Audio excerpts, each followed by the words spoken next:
some more food. And, oh, popsicles. I know it's not real hot, but bring those popsicles out, show everybody. We got popsicles for $2. These are made by our own Professor Mike. Yeah, he puts a lot of flavor in these, so you know if you want to buy one, we definitely got them.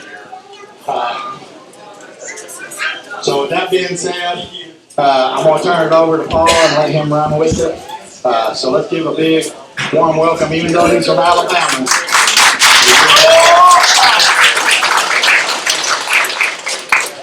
Thank you. When I shot the episode of Finding Bigfoot, I told him, I said, I'll do this episode on one condition. That's when you pull up in your SUV and y'all get out, I get to go roll tide. So I did.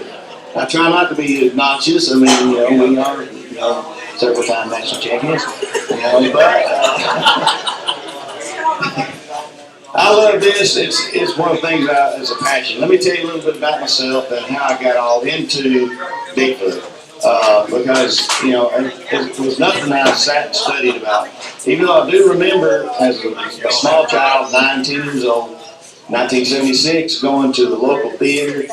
And I was going down there because matinee, you could go down and see a matinee for about $1.50, get your popcorn, your drink, and watch a movie. That was the good old days. And I was going down there to see Planet of the Apes. I'm 10 years old, and I'm like, yeah, I want to see Planet of the Apes. And as I'm walking, I only live a few blocks, and I'm walking down there. On the marquee, I see something that says Bigfoot. Okay, whatever that is. Little did I know it was the Roger Patterson, Bob Gimlin footage. They were touring the country with that footage at that time. I watched Planet of the Apes, then had to walk home. And it was getting dark, I was like, I had nightmares for the longest time about, talking apes and stuff, and now I see that there. But I was kind of, I was relieved that one was a movie and the other's in the Pacific Northwest. So who would have ever thought there's Bigfoots in Alabama? And then in 2007, and I had a 3,000-acre hunting club. And there were 600 acres of it that we had ordered off that now had one way in, one way out. And there was one place I could go, and I was guaranteed a sure kill. And the reason why was it was on a 500 kV line, and where I would sit on a 5-gallon bucket with a pair of shooting sticks, I could see the horizon on the very end of that power line. So even at 5:30, if a deer crossed that opening, I saw the silhouette, and it was a sure kill. I mean, my record kill is 437 yards, 9 point. And so, I've hunted since I was 9 years old. My daddy bought me my first 410 single shotgun. And we hunted rabbits, and we hunted quail, squirrels. I just grew up in the woods. And not once did I ever think of anything other than what I was killing. And so I'm up there on this spot like usual, and to the left of me is about a 20-acre pine plantation of 18-year-old loblolly pines that had just been thinned, so you could see into it pretty good. Now, a loblolly pine is about 18 years old, is about 12 inches in diameter. And then to my right was about an 8-year-old pine plantation that was pretty thick, but the trees were about 12 to 15 foot tall. And so I knew that if anything come out of either side, I had a sure kill. Well, adjacent to the right of that smaller pine plantation was a gravel road that came down to the slough of this lake. And every once in a while, the locals would pull down to that slough and they would shoot their .22 rifles. And so it was kind of a common thing, I'm sitting there, and sure enough, about 4:30, I hear gravels popping, and here comes a truck or car, and they get down there to the slough, and next thing you know, you hear the pow, pow, pow, pow, pow. Woo! Like Ric Flair. And I'm like, man, come on. Pow, pow, pow, pow. Woo! Oh, God, I might as well get my stuff together and just go on home, Pow, pow, pow, pow, pow. Woo! Well, that's happening to the right of me. All of a sudden, to the left, I hear, woo, what jaw? What in the hell was that? And I look over and about 100 yards into the pine, thin pines, I could see somebody walking. I'm like, man, there's somebody over here. They don't know why I'm sitting here on this fine gun bucket. They ain't got no orange on it. So I stood up and hollered at it. Hey! I mean, they're 100 yards away. Now, for 20 years, I hunted deer with dogs. And I had some of the best deer dogs in Alabama, North Alabama. And so I knew how to call dogs. And so I knew how to holler at somebody. I hollered at him. Well, when I did, he stopped and squatted down next to a pine tree like he's trying to hide. And I was like, oh, hell no. I'll find out who you are, buddy. I pull up my Ruger M77 308 with a Simmons ATEX scope on it, 44 millimeter, 14 power side focus. I can drive a nail at 100 yards with that gun. And I'm thinking, you ain't getting away, buddy. I'm gonna find out who you are. So I look at him, and I'm looking through the scope, and I'm like, it just looks weird. So I kind of take a few steps forward, and I pull it back up again, and I adjust that side focus. And I'm like, oh, wait a minute, that's not a ghillie suit. Because I could see the hair on the lower part of the forearm, but kind of wisping in the wind. And so I take a couple more steps forward, pull it for a third time, and I'll lock in on it. But this time I'm looking at where it's holding on to the pine tree. And when I do, that's when I realize that this dude is holding on to this pine tree as he squatted down. His hand is almost completely circumferenced around that 18-year-old loblolly pine. That's a 12-inch diameter tree. I just kind of lower my gun and go, what in the hell am I? And he just kind of backed up a little bit into the foliage, and he was gone.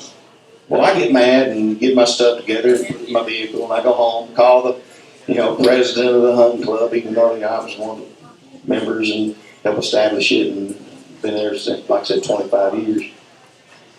Bitching him out, telling him, I said, we got poachers coming in there, and they're hunting on us, and he's going, calm down, all this, calm down. I said, well, if I see them in there next time, I'm going to run them down, by golly, and they're going to get 2 cents of my worth.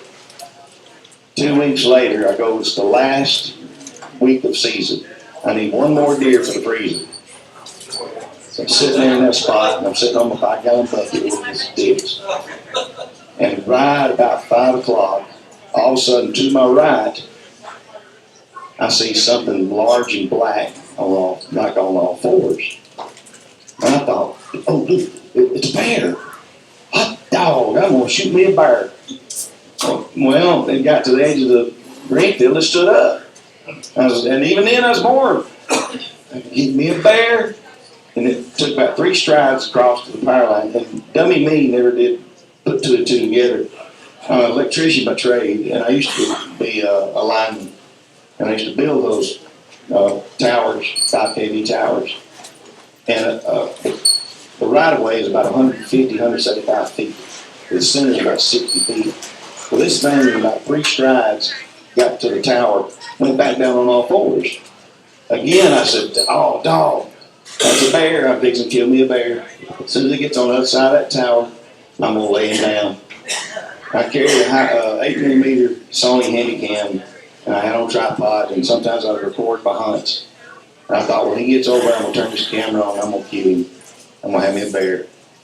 He gets to the other side of the tower, he stands up. When he stands up, I reach over and hit the record button. And if you know anything about 8mm, when it cranks up, it'll go whoo. When it did that whoo, it turned and looked at me. And I said, hey, I heard that. It's that dude in the ghillie suit. So I can't explain to this day. I laid my gun down. My Bronco's sitting 10 feet behind me. I got in it and I started tearing my way up to where this guy's at. And that's when I see the tracks. And, like I said, I didn't say anything to anybody. I just went home and I Googled Alabama Bigfoot. And it just opened up a Pandora's box. back then it was mostly forums. There really wasn't that much YouTube. There was some, but not as much as there is now. And so when I pulled up the Bigfoot forums and started, looking at them, reading them, I messaged Mike McLean, the Alabama Bigfoot forum, and began talking to Mike McLean and told him. And then I actually filed a report with the BFRO, which you can go to it and check it out. And but there was one report, BFRO, in my county. When I read the report, in the report it said that this guy said that he always takes his dog hunting with him. Well, guess what? Franklin County, I know everybody. I knew who this was. And I actually called him. And I said, so you seen a Bigfoot, huh? And there was the longest pause. Yeah, he said, what makes you think that? And I said, because I just read your report on the BFRO database. I said, well, where'd you see him at? He said, you know where that big 5 kV power line is below my house? I said, yeah, the one I hunt all the time. He said, yeah. He said, it was by that. Me and him had seen the same individual. He was walking down the dirt road, which he just lived right up the road from that, where that 5 kV line ran. In fact, if you turn down this dirt road called Kelly Hester Hollow, you passed his house to get down to the place where everybody target shoots. I asked him, I said, why didn't you ever tell anybody about that? And he said, are you serious? He said, everybody already thinks I'm a hermit and I'm crazy. He said, because I live out here in the woods. And then he said, I'm going to tell them I see Bigfoot. He goes, yeah, they're going to give me the white jacket and I'm going to be, the rubber-room. And really, for 2 years, I didn't say anything to anybody because of the fact that when you do share an encounter or something you suspect, and you give it the name of Bigfoot, automatically you're nuts. There's something wrong. You're imagining things. Maybe it was a bear. Maybe it was something else. I know what I saw that day. I'll never forget it. It's implanted in my brain. For 2 years, I still remember that club. And I would find carcasses, deer carcasses, that the legs would be snapped and the back strap would be ripped out, not chewed out or cut out. We're talking about ripped out. Front shoulders would be ripped off. And this was and it was because really I was in his hunting spot. Turns out that he had been there for a long, long time. I come to find out that there were other stories, and then when I was young, I didn't think nothing about it. And it got thrown back into the back of the files. But then once I came out, next thing I know, I've got other guys I've hunted with for 20 plus years to all of a sudden go, yeah, man, don't you remember that time that we were down there and remember that Shane, he called it the gummy bear? And I was going, I mean, all the time we made fun of the gummy bear, it was a Bigfoot. And he goes, yeah. And he said, you don't remember that time we was camping down there and we had logs and stuff thrown into the water? And all of a sudden, recall. I'm going, wow. I mean, my daddy, I started hunting 9 years old. And my daddy taught me how to track. When you have deer hunting dogs, you learn how to read tracks. You learn how to, because if you shoot a deer and it's injured, you got to be able to find that deer. And you got to find it by tracking it. So I learned how to track at a very young age. And, when that happened, I said, if these things are real, I mean, I know what I saw, but if these things are real, then I want to be able to find these things. But in order to find them, I had to learn more about them. And so one of the things that I did is I went to and started talking with some of the local Native Americans, Cherokee, Porch Creek Indian. I followed the Trail of Tears all the way to Comanches. And then made a fool of myself. I got up there at the Comanches and we were talking with a bunch of them, and they were talking about the Trail of Tears. And they said, yeah, we honor that every year with a motorcycle ride. And yeah, they looked at me like, you stupid white boy. And then they said, if you want to honor us, walk it barefoot. And then when I looked into the real truth of the Trail of Tears, it actually brought me to tears. And not only were the Native Americans done this way, there were other white men and other cultures that were married to these Native Americans as well. And it didn't matter. They were gone. They moved them out. So I looked into the culture. And when I looked into the culture, I had a newfound respect for the legend of Bigfoot. We're talking thousands of years. Do you know that the oldest remains found in the United States to date of the first, what they believe is the first Native American, is 13,000 years old? There's a little boy that they think, they're estimating, they're speculating, they don't know for sure. I think it's longer than that. I know in Alabama we have the Paleo Indians, and the Paleo Indians were seed traders, and they were there for over 10,000 years. That's how we got certain species of trees in the state of Alabama, like hemlocks. So when I started looking into the fact that, the Native American culture, they have names for these things. And, in my area, Alabama, one of the names is Lofa. And the Lofa is the hairy, smelly being that can speak. I didn't know that until I started doing research. Then I discovered that there's also a word of Nuhweh. I think I pronounced it correct, Nuhweh. And it was one that can disappear. I always figured if there's some truth to these things, then there'll be a historical record that you can actually go back and look at. Because that's how we pass stories and traditions down to the younger generation, is the stories and the things we tell. I tell you, I've sat and listened to some of the most captivating stories around a fire with Native Americans. My great-great-great-grandmother was Cherokee. And, of course, I don't look anything like that, but my other grandmother was Italian, so, boy, what a mix. Italian, Cherokee, don't make her mad. She'll definitely take care of you. But I thought, that this is the case, and there'd be a history to these things, and not just in the aspect of the Native American culture. They talk about how they lived alongside. We had a series of tornadoes come through Alabama one time, and it did a lot of devastation. And I did a lot of volunteer work and cleaning up. And I did some for this one individual. He was Sports Creek Indian. And I just, because I'm dumb. I'm a redneck. And, I went out one day and I just said, got any cool Bigfoot stories? And he just kind of gave me this, blow me off look. And I said, hey, I don't mean to offend you. I just wondered if you had any stories about Sasquatch.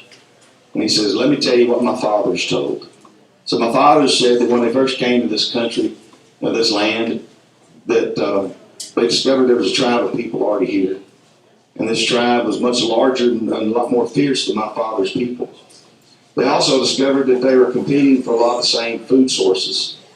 So in order to avoid conflict and war with this tribe of people, my father's made up stories about them and how you shouldn't go out after dark.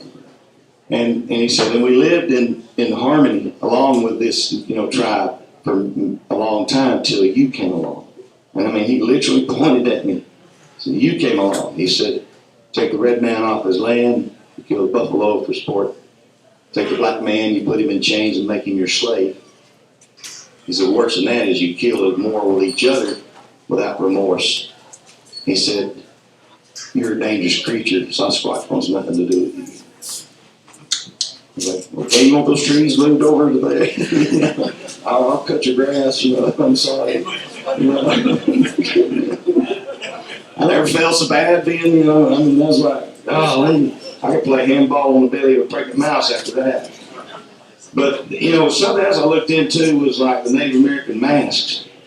And you know what? They all have the same characteristic. Now, these pictures I've been showing you behind me is because I want you to see the characteristics that I picked out.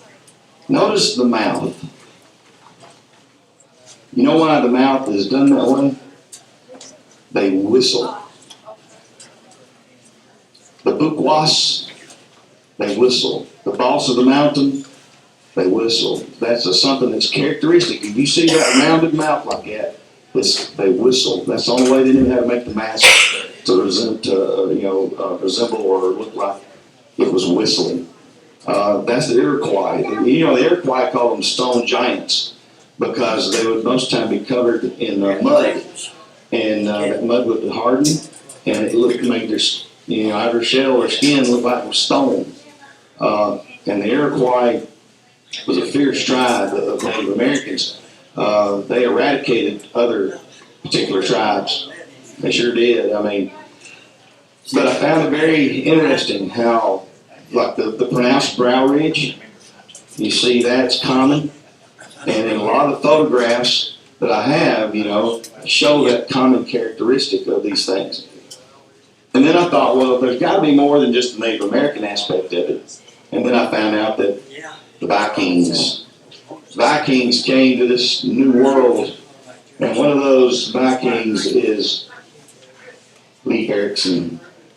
In 987, Leif Erikson made a voyage to the New World to see what he could plunder and pillage, and they encountered the scale ring. He even wrote in his diaries about how that the scale ring had even killed some of his crew members, and that the scale ring seemed to have a relationship with the natives. They kind of protected them. And Leif Erikson was very fearful of the scale ring. Now, the word scale ring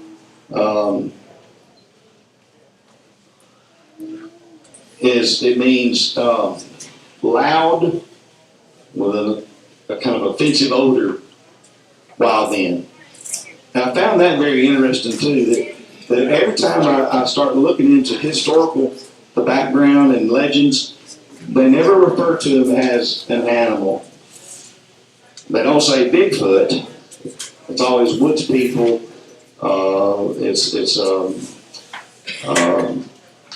Just boss of the mountain, stick man, hairy man. It's always man. I figure that's because of the stature and that they look very human.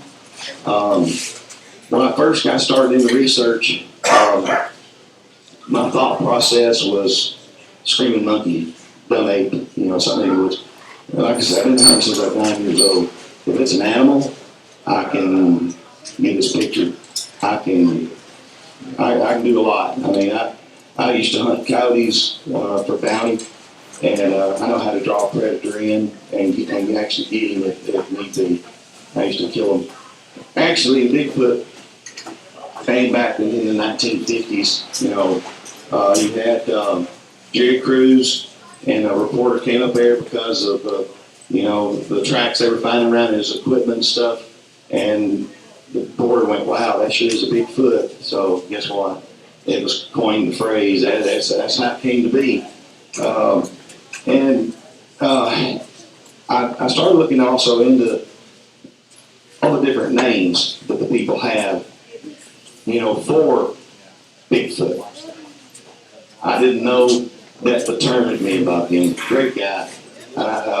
Just a gentleman. I love him. He's great. Tommy Alron, he's a nut.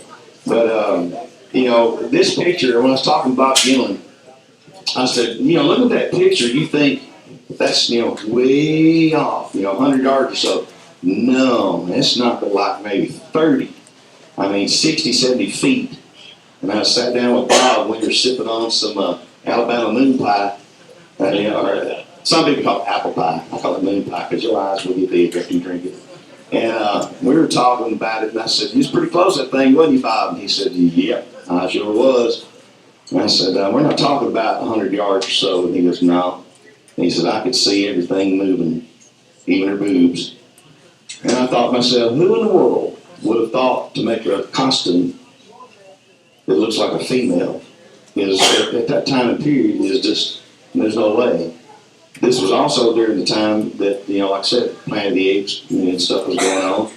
Do you know that to this very date, no one has been able to identically replicate that figure? Been a lot of tries, but to this date, nobody has been able to duplicate it. It's just not been possible. And the one thing I noticed about in the photograph also, is the same, a lot of the same characteristics from the historical drawings, even reports, that same, appearance. The heavy brow ridge, the kind of bulbous nose. Some of them I've seen a bit like flat, like a boxer. Like there's no cartilage. It just lays flat against the face. The ones in Mississippi are really flat. I mean, they're really bad. I've traveled all over the country because when I got started in this, I had to answer some, questions for myself. And, like I said, nobody's been able to duplicate that. It's that good because it's real. I never knew that the term boogeyman originally is from wood booger, woolly booger. That's what they call them, boogers. One of the first accounts in the state of Alabama, 1924, is the downy booger. Now, there's, I think, a little bit of that in one of Lyle Blackburn's book, Beyond Boggy Creek. I live where the downy booger is. And you notice I said is. I don't know what kind of lifespan these things have, but I believe they are still exactly right where they were even back in 1924. This story is about how the two cousins were coming back from a church meeting on horseback. They'd come down one of the dirt roads. If you've ever been to Winston County, we got more dirt roads than we do paved roads. You can actually get on four-wheelers down dirt road all day long. And the locals, they like their moonshine and they like their dirt roads. And they will ride those dirt roads a lot, and you have to be careful and watch out because sometimes they might get a little intoxicated in the process. But the Downy Booger was a story about how these two cousins were coming back from a church meeting, and something large bipedal, covered in hair, actually got after them. And it scared them so bad that they actually took the long route to get home, and it had done gotten dark, so instead of them going home, they stayed at the Downey residence. Well, when they told their story about what had happened, they put together a posse and they went after this thing and they found it. And supposedly they actually shot it, but it fell off of a bluff and they never recovered the body. And if you ever come to Bankhead National Park, you're more than welcome to holler at me, and I will take you to see some of the most beautiful waterfalls you'll ever see. It's called the Land of 1,000 Waterfalls. One of the things I did in my research is I began to look at the BFR database. Now, there are a lot of databases that you can access, like the BFR, the GCPRO, even the MABRC. They all have acronyms. And there was one that I used to love to go, Bobby Short did. And then there was another one that was Long Flowers Jerky and Bigfoot, which I didn't understand that, but it worked. I looked at all this, and then I began to think, like I said, I've been hunting all my life. If these things are real, I can find them. So I began to do some research on sightings, and I looked at all the databases, and then next thing I know, stories. I started, looking at stories and listen to some of these podcasts you'll hear. Some of them are awesome podcasts. All these little pictures you're seeing are from eyewitness accounts in Winston County. And these were their drawings of what they, what they said they saw. So then I started putting together a map of Bankhead National Forest everywhere there was a sighting. You know why I do that? Because everything has a pattern. Do you see a pattern on that wall? See that long diagonal line that goes up through there? Yeah, well, what I did is I would draw a 1 mile radius circle around each one of those little blue dots. And then I would go in between it. And that's where I would look. That's because, if I find a deer, a buck, and he's got a pattern, I'm going to find out not where he's sleeping or where he's feeding. I'm going to be in between those spots. And because I want to catch him coming and going. If you look back there on my table, you'll see 3 sets of tracks. This has an interesting story to it, because the guy that called me on this case, he changed the oil in my vehicle. And one day he called me and says, "Hey, Paul," says, "I need you to come out here to the house. I think I got one of them Sasquatch things." And I said, "What makes you think that?" And he said, "Well, he not only stole my rabbit, he left tracks in the garden." So I go to the house, and sure enough, you can see I've got more documentation. I got so much stuff now that I carry 2 external hard drives, and it's just to keep all the evidence. I figured out where this individual come across out of a pine thicket behind the house, from along beside the house, crossed the pavement, came to the chain link fence. When it put its hands down on the top of the chain link fence, it bent the little things on the top to the inside, to the outside, towards it. On the other side of the fence was these, I call them Queen Anne's lace. And when they die in wintertime, they're sticks. They just, straight up little sticks. They were broke to the inside. It then proceeded to go to the side of the house and then go behind the house where they had one of those pins about 4 foot off the ground with a rabbit in it. It went to the one end of it, pulled up the wire just big enough to stick its arm inside, grab the rabbit, and pull it out. Didn't leave a hair on nothing. Nada. It sat then underneath a cedar tree and ate the rabbit, and it actually clawed the tree, which was very unusual and interesting. But notice in these tracks, the stride length is over 5 feet. And notice that it had enough mind to not step on the cucumber mound. Probably because it figured it'd come back and get a salad later. But those tracks, I had Cliff Brockman look at those tracks, and of course when I showed him the Energizer Bunny of Bigfoot, he was looking at him like, "Oh my gosh, look here, you can see the little Energizers, all that just pretty good." And you can see the toes. You can also, the reason why I've cast it is because you can see the sheer weight of this individual. I mean, this was a big individual. But it was amazing to me that he was able to go into this yard and pull that pin apart without destroying it. Just on the end, I mean, he just made a hole big enough and pulled the rabbit out of it. And there you can see that's the first track, and you can see that it's, here's something for you to do. If you don't have anything for scale, carry a dollar bill always. A dollar bill is exactly 6 inches. So you can take and put a dollar bill beside a track, and you've automatically got something that will give you the ability to have scale. A lot of people don't do that. They say, "I didn't have a tape measure. I couldn't do it." You have got a dollar bill. Everybody's got a dollar bill. Most of the time. Don't put a cigarette lighter. I mean, look at how deep that is. On this particular track, when he stepped, I mean, his big toe and his other 2 toes flexed downward because it was kind of soft and it gripped. But look how deep it stepped when it took that stride. And the tracks were almost in a perfect straight line. And depending on the substrate and the thickness of it, the dryness of it, and whatnot, I mean, that track that right there is cast, and you can definitely see the big toe and the other toes, and I mean, that was just a big old boy. And he was hungry, I guess. That's why he went in there and get that rabbit. And some tracks, are hard to distinguish. Some may be just the ball of the foot, and you'll see the big toe. This is one of my favorite tracks, and everybody that sees it, first thing they'll say is, "Oh, that's a human track." All right, okay. How many people do you know, because I don't know anyone that I know of. Notice the difference in this track.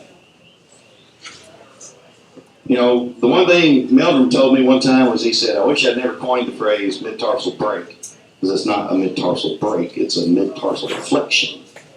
And on this one, you can definitely see how the heel, there's water settled in the heel, and there's nothing, and then there's water in the toes. But what was more interesting is right here is a rock. This foot went around that rock. It almost as if it pivoted from side to side. Our foot doesn't do that. And the reason I took a cast I got back there, took to a podiatrist, and I laid it on his desk, didn't tell him what it was from. And I said, "Don't you look at this cast and tell me something about it." And he looks at it and he says, "Well, I can tell you a couple of things about it right off the bat." He said, "Number one," he said, "Man, that's got an awful wide ball." He said, "I've never seen such a," and that's this track right here. He said, "I've never seen a footprint with a wide ball on it, as wide as that is." He said, "Another thing I can tell you about it is that whoever this or whatever this belonged to never wore shoes." And I said, "Wait a minute, how can you tell if something or someone has never wore shoes?" He said, "Notice the inside. If you look at it back there, you can actually look right here on this part of the track, right here in the center. That's a callus. See, our foot is flat and has that distinct, arch. This one does not." He said, "Another interesting thing about this foot cast is the fact that at one time it had injured its heel, and it has healed back." And he said, and so then I showed him the other cast that's back there. They're together. I showed him that one, and he says, "Man," he said, "this thing's feet was messed up." He said, "Most likely it probably walked like Fred Sanford, kind of back and forth." Sometimes you'll find tracks that'll be in pine needles or in leaf litter, and they're really hard to pick out. They're really hard. Some of the photographs that I've taken of, the impressions the substrate is so hard that I can stand next to it and jump up and down and it still won't make a dent. And yet these things can step and it will just, it makes a deep impression. I've been amazed at some of the tracks I found, and they're not always as defined.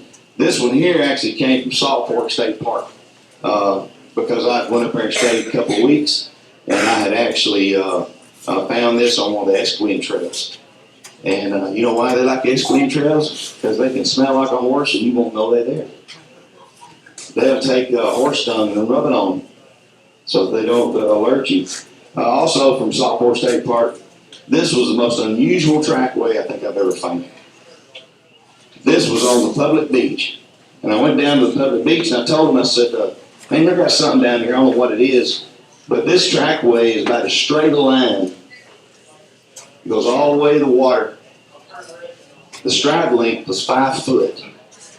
And it's in a straight line. But the odd part was it was like it was just the heel. How can anyone walk that way is beyond me. But you see pictures, there it is. I also, like I said, I've been hunting all my life. I know animals, and I also told them at Salt Fork, I said, you need to let folks know if you got bears. They're like, "Oh no, there's no bears in Salt Fork." So I show them a picture of a bear track on the beach. They're like, "That's a bear track." I said, "Yeah, you got bears." And then it wasn't, I think, a few weeks after that somebody actually had a sighting and saw a bear in the park. I'm sure Kane Michael can attest to that they're bears. Yeah, they're bears. I love it when I tell, the fishing game, "Oh, you got big cats down there." "Oh, no, there ain't no big cats around here." My neighbor's got a black cat on his game camera in his yard. A big black cat. It's amazing. Stick formations. Have I ever found any stick formations? Man, I tell you. Once I got into it, I got to looking for unusual anomalies. Well, this one particular group that I researched, they have a tendency to make repetitive the same, but you got to look at the characteristics of the structure, not just the shape of it, not just anything, because it's not always that way. This particular group seemed to like dogwood trees. And then they would do stuff to dogwood trees and like put a pine log upside down, going. This particular one here, it was cedar trees. They were wedged in there so tightly, they could not be moved.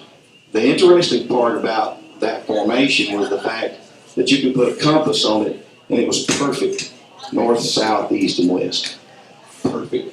Some of the others I found in that particular area also as well had a characteristic that, I'd never paid attention to. They did this one to me afterwards. I'd been in there. And when they did this one, I kind of got a little worried. It's hard to see it on the screen, but you see this vertical here, then you got this one here. But the one that worried me was this one, because the root ball was up in there. Plucked it up by the roots and shoved it in there upside down. They were ready for me to stop going into their area. They didn't like me going in there. I made them mad several times. I tell people this, we got to remember that we're the trespassers. This is their home, and it has been for a long time. And I know if I had some people come into my yard, pitch their tent, and just, I'd be having a good old time barbecuing, playing football, I'd be coming out of my front porch going, what the hell are y'all doing? Get out here.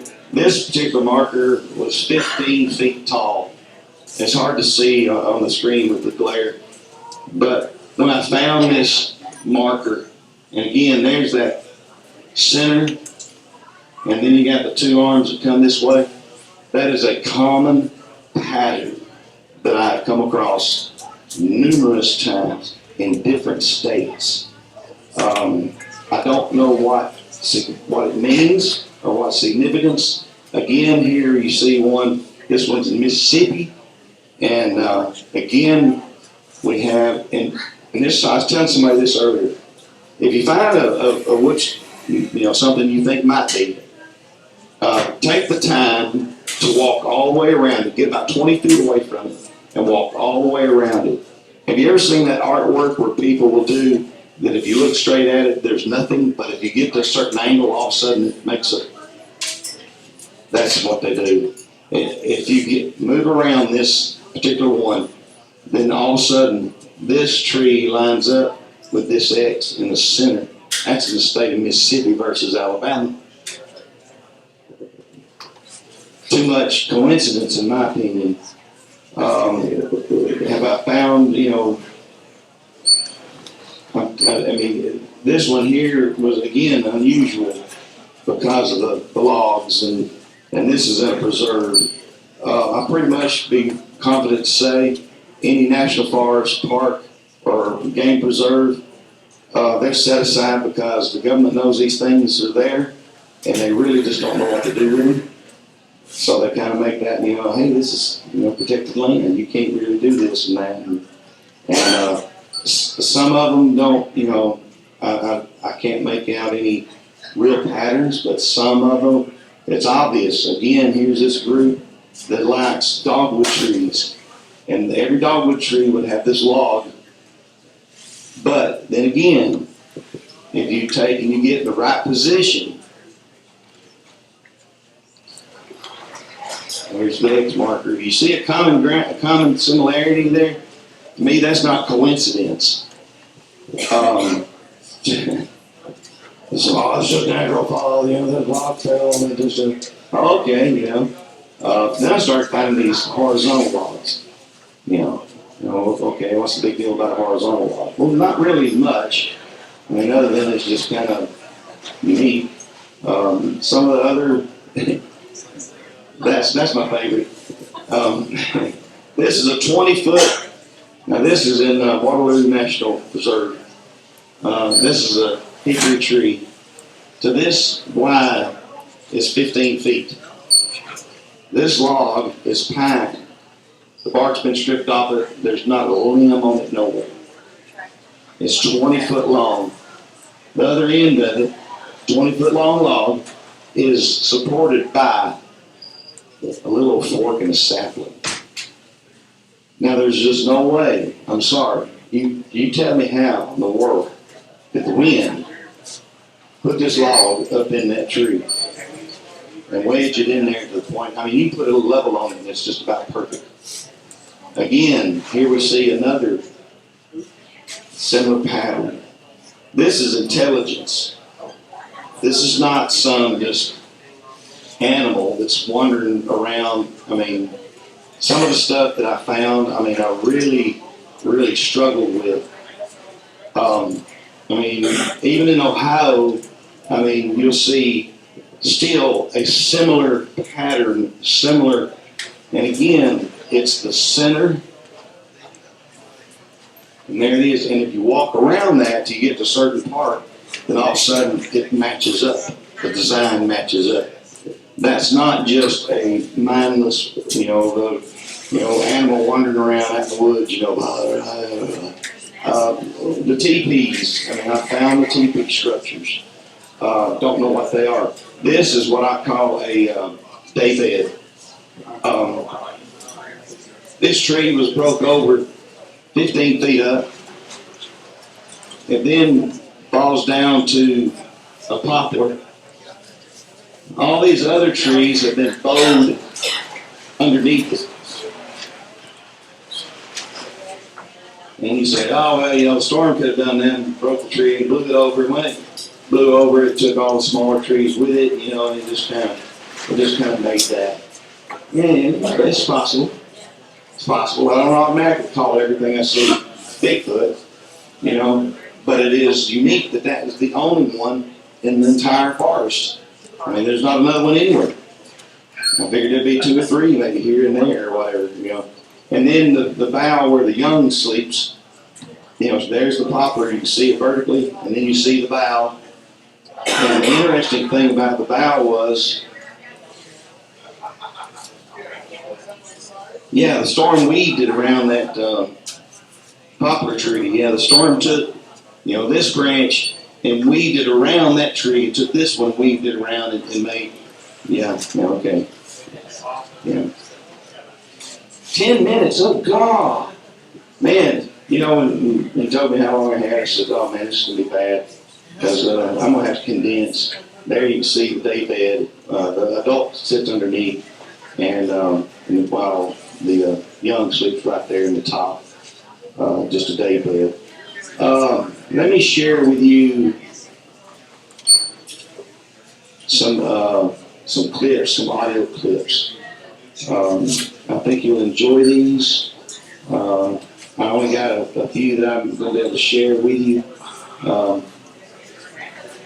7 Mile Island on the Tennessee River. It's got big boogers. They're real big. And they make big vocalizations. And of course, that's here the MABR super cookie. But listen.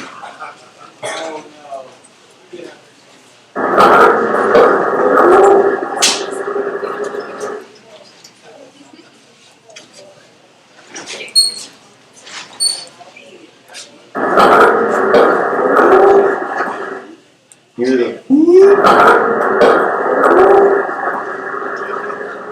that's a big boy. He was definitely letting himself be known. Let's see if I can find. I got one I want to share with you. People ask me all the time. I get so many questions that it's hard to answer all of them. But here's what I share when I do catch something. Is I like to share.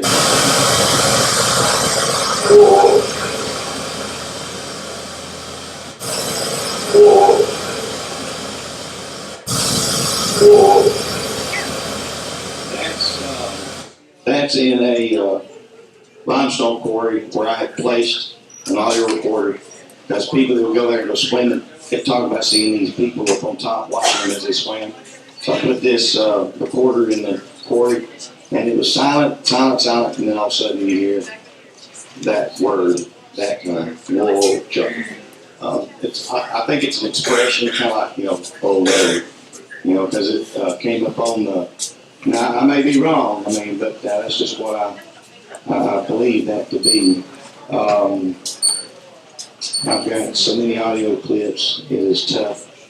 I mean, it's really tough. He told me how much time I had. I was like, oh man, I can't do that. I'm not going to condense all that. And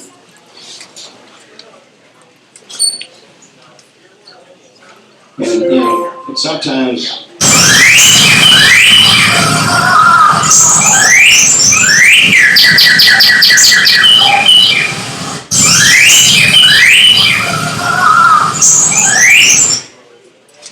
You know, that's, again, that's, I call that the Indian cry. I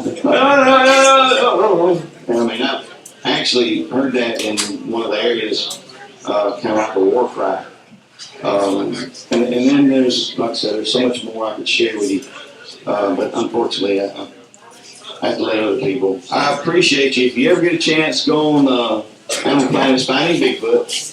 And look for the only episode they ever shot in the state of Alabama. It's called Bama Bigfoot, and you'll get to see thermal video footage of a Sasquatch that was only 50 feet away. And I had no idea that he was standing there.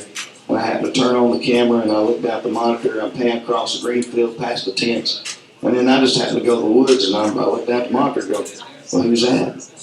So I said, "Hey, where's everybody at?" And they're like, "We're over here." And I look over there, and I go right back, and he done moved. In fact, after we filmed the episode with Finding Bigfoot, Tyler Bounds, one of the cameramen that stayed behind with Bobo, had a sighting. And he thought it was Bobo. He came out of his tent, and he looked, and there's this dark figure standing up kind of on the ridge. And he thinks it's Bobo, and he grabs his camera, and he's going to go run up there, you know. And then all of a sudden, he hears, you know, from behind him, "Dude, where'd he go?" And he told me, he said, I went, "Oh, no." That's what he's there for, but, you know, well, that's how it goes. But anyway, MABRC has been tremendous in help getting me started and giving me opportunities to come and share. And I appreciate them very much. They are a great bunch of people. And there are a lot of other people here I know, even some Bigfoot outlaws. And, you know, I like all of that. The one thing about Bigfoot, and I'm going to tell you, and I'm going to shut up, is that you meet a lot of great people. And we always have a good time and fellowship around a fire. But again, my name's Paul Hulsey, the Bama Bigfooter. Thank you for my